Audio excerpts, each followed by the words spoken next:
Hi everyone, this is Aaron for Zollotech. We're going to unbox the Droid Bionic today. The Bionic is the first dual-core 4G LTE device on Verizon. And I think that's why it took so long to come out. We don't really know for sure, but it's been a long time coming. It was kind of shown around the time of the Atrix on AT&T, and it has similar specs, but it's 4G, or Verizon 4G, which is much faster. So let's go ahead and open it up here. Now we'll look at the SIM card in a moment, but let's go ahead and open the packaging. Now the screen is a 4.3-inch screen, and the resolution is pretty nice. It is a 540 by 960 pixel resolution, so 540 across, 960 long. The phone itself has this nice, it's like a bronzish color almost, well a little bit darker than that. The metallic ring around the outside, that's pretty nice. This is the first time I've seen the phone as well. Let's go ahead and see what's in the box and we'll go from there. So here we have our plug. Let's go ahead and open this. This is very typical of Motorola nowadays, this plug with USB on the bottom. We have their USB cable, which is micro USB usually.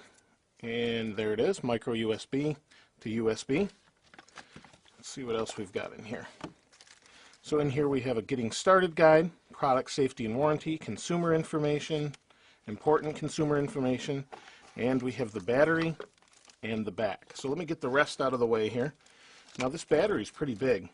I don't know that I've seen one this large before, and its capacity is roughly 10 to 11 hours. It's supposed to be a 1735 milliamp hour battery. 1735 milliamp hours, so it's a pretty big battery, and that's probably because of the 4G. 4G does seem to suck down battery pretty quickly. In here we have a 16 gig SD card, micro SD card. Let's go ahead and put this in here. We have a forward-facing camera as well, although I'm not sure of the resolution of that, and we have an 8 megapixel camera on the back. This is plastic, but it's got a rubber coating on it. It says for best audio quality, do not cover. So that's the speaker hole right there. Pull the little piece off of the M here. And we'll snap the back on. So here we go. So pretty big phone. You can see there's the speaker on the back. This is the microphone, camera, and that's a single flash in there. Autofocus. I must not have this down all the way. Yeah, I guess I do. There we go. So on the top we have a 3.5 millimeter headphone jack, sleep-wake button, volume rocker, microphone on the bottom, and on this side micro USB and mini HDMI out. Let's go ahead and take the cover off here. Oh, and I forgot to put the SIM card in, so let's go ahead and do that before we turn it on. I took the wrapper off, so let's go ahead and open this up. We'll get our SIM card out here. And we'll pop the top back, or the back off of this. There we go. Oh, it must be under the battery. I missed where the SIM card slot was. Oh, here it is. It says this way, if you see the little icon there. So guess we'll...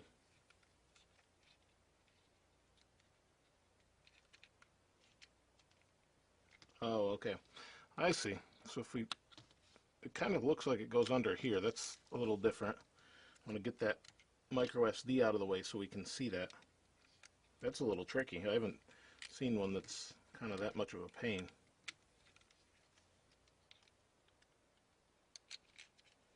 And I have pretty big hands, so this is going to make this very challenging. Never had this issue before. There we go. That's where the SIM card goes. Then the micro SD card is in here. And this will support up to 32 gigabytes. There we go. So that's all out of the way. Fairly difficult to do, but hopefully you don't have to change that too much. Snap this together. Alright, let's go ahead and turn it on. Now it's a dual 1 gigahertz processor. It's got 1 gigabyte of RAM. It also has 16 gig storage, as you saw. That screen looks pretty nice. put it here so you can see it. Zoom in a little bit. There we are. We'll wait for that to boot up. And it's taking a moment. It also has all the other regular things such as GPS, a GPS.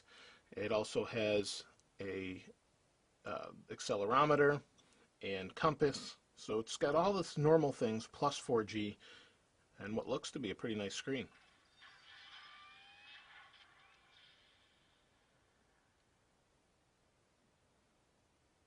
Here we go. Just vibrated a second. I don't know if you heard that. And there we go. Welcome to Droid Bionic. Please wait. This may take a few minutes. I'll go ahead and set it up and we'll take a first look at this once this sets up. There we go. Please wait until your phone has been activated and restarted. So I'll do that. I'll set this up and we'll go right into the user interface after the setup. I've set up the Bionic. It's rebooted. I added my Gmail and Facebook account and it's been activated. As you can see, it says 3G at the top. I do have 4G in this area, but I'm in kind of an odd area. So as you can see, the background is nice. It looks like a printed circuit board. And we can swipe left to right and you can see it kind of arches as it goes in there. It kind of looks like you're kind of swoops in at a corner or with a corner. Let's go into the apps. Same effect here as I move from side to side. These are the default apps that came on it: ZoomoCast, Social Networking, VCast as usual. Let's go home. Let's go this little battery manager mode. Let's see, it says it's set to nighttime configuration. Now it's setting things up. Got this little drawer here with people's names in it. Let's go into the browser quick. We'll go to Zollotech. The keyboard is pretty nice. It's got a little bit of a delay for some reason, as you can see. And that's probably because things were just set up and maybe it's syncing in the background. Let me go. It is on Wi-Fi as well, so we're not using the 3G network right now. We're using Wi-Fi, which should be pretty fast. It's a 30x5 connection. So there's the browser. Come on. It's almost unloading. There we are. Pinch to zoom. It's a little choppy right now for some reason, and that usually happens when they're first set up. So I wouldn't really take that as it being this slow phone. I think it's doing a lot of background tasks when it's first set up anyway. I added Picasa also, so maybe it's got some images it's downloading.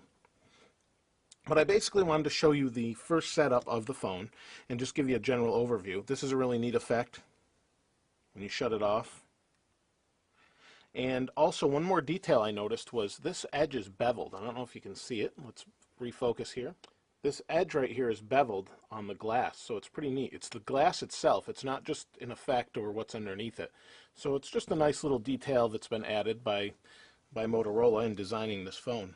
So I think overall it's really nice. I'm going to go ahead and use it for a little while and then do a full review on it. If there's anything specifically that you've been looking for information-wise regarding this phone, please let me know and I'll try and answer those questions for you. Thanks for watching. This is Aaron. I'll see you next time.